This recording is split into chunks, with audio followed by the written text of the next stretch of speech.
में रोटी बना रही थी और रोटी में से भाप निकली और मेरी उंगली जल गई। बस 1 सेकंड का जलना था, पर दर्द असहनीय था। उस वक्त मेरे मन में अचानक एक सवाल उठा, क्या कोई इंसान किसी को ज़िंदा आग में जला सकता है?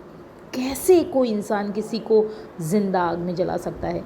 अगर एक पल की भाप इतना दर्द देती है तो आग में झोंका जाना कितना भयानक है। इसी सोच के बीच मेरे कानों में गूंजा वो ताज़ा समाचार, निक्की भाटी का केस। ग्रेटर नोएडा की रहने वाली निक्की एक साधारण लड़की जिसने अपनी बहन के साथ मिलकर एक ब्यूटी पार्लर शुरू किया था। सोशल मीडिया पर रील्स बनाती थी, अपने काम को आगे बढ़ाती थी। उसके बहुत सारे सपने थे और उसके पिता ने भी उसके सपनों में कुछ निवेश किया था, लेकिन उसके पति विपिन को यह सब मंजूर नहीं था। उसे अपनी पत्नी का आत्मनिर्भर होना, रील्स बनाना या लोगों से सराहना पाना बिल्कुल भी पसंद नहीं था। उसके हिसाब से उसके घर के कुछ कायदे और कानून थे और उसकी पत्नी को उन कायदे और कानून को मानना ही पड़ेगा, उससे एडजस्टमेंट करना ही पड़ेगा। और इसी ईर्ष्या और संकीर्ण सोच के चलते उसने अपनी पत्नी को घर के अंदर जिंदा जला दिया।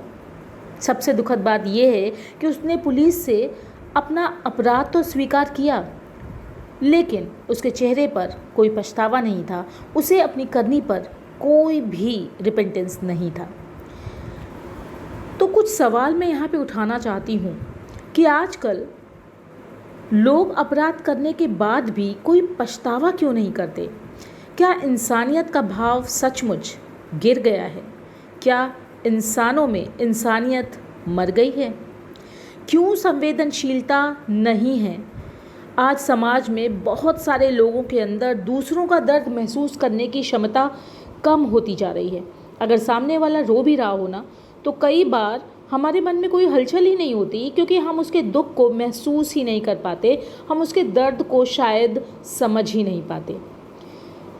ये हमारी परवरिश और सोच के कारण भी हो सकता है। बचपन से अगर कोई प्यार, सहानुभूति और सम्मान देखे ही नहीं, तो बड़े होकर उसका मन कठोर हो जाता है। उसके लिए इंसान सिर्फ वस्तु, कोई चीज़ बन जाती है। निक्की का पति भी शायद इसी सोच का शिकार था। पत्नी को बराबरी का दर्जा देने की बजाय उसे अपनी मिल्कियत समझ बैठा। और कई बार अपराधियों को अपराध किए जाने का दुख नहीं होता, उसे पकड़े जाने पर दुख होता है। उनको अपनी असली गलती अपराध नहीं लगती। जो उन्होंने गलत किया है वो उनको गलत लगता ही नहीं है। उन्हें बस इस बात का डर और पछतावा होता है कि पकड़े गए। यानी पछतावा अपराध के लिए नहीं है, बल्कि सज़ा मिलने के लिए होता है। कुछ लोगों में एंटी सोशल पर्सनैलिटी डिसऑर्डर या साइकोपैथी होता है। ऐसे लोग दूसरों का दर्द जानते तो हैं पर महसूस नहीं कर पाते। यानी उनके लिए इंसानियत का स्विच ही बंद हो चुका होता है। समाज का स्तर भी गिर रहा है। आजकल हिंसा और गुस्से को कई जगह मर्दानगी या इज्जत बचाने का तरीका मान लिया जाता है। सोशल मीडिया पर भी ताने, ट्रोलिंग और दूसरों को गिराना आम बात हो गई है। धीरे धीरे ये असंवेदनशीलता इतनी बढ़ गई है कि लोगों को अपने किए का कोई पछतावा ही नहीं होता। दोस्तों, मेरी उंगली की जलन ने मुझे कई घंटे परेशान किया, लेकिन निक्की वो तो जिंदा आग में झोंक दी गई। उसकी चीखें शायद 4 दीवारों तक सीमित रह गईं और उसका सपना राख में बदल गया। लेकिन सोचिए, अगर भाप का छोटा सा घाव इतना दर्द दे सकता है, तो आग में जलकर जान देना कितना भयावह होगा। और उससे भी बड़ा सवाल ये है कि हम किस समाज में जी रहे हैं, जहाँ इंसान अपराध स्वीकार कर लेता है लेकिन पछतावा नहीं करता।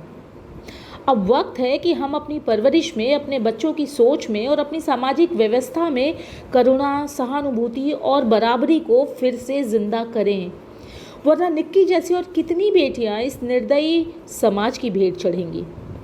दोस्तों, याद रखिए, पश्चाताप ना होना इंसानियत की सबसे बड़ी मौत है।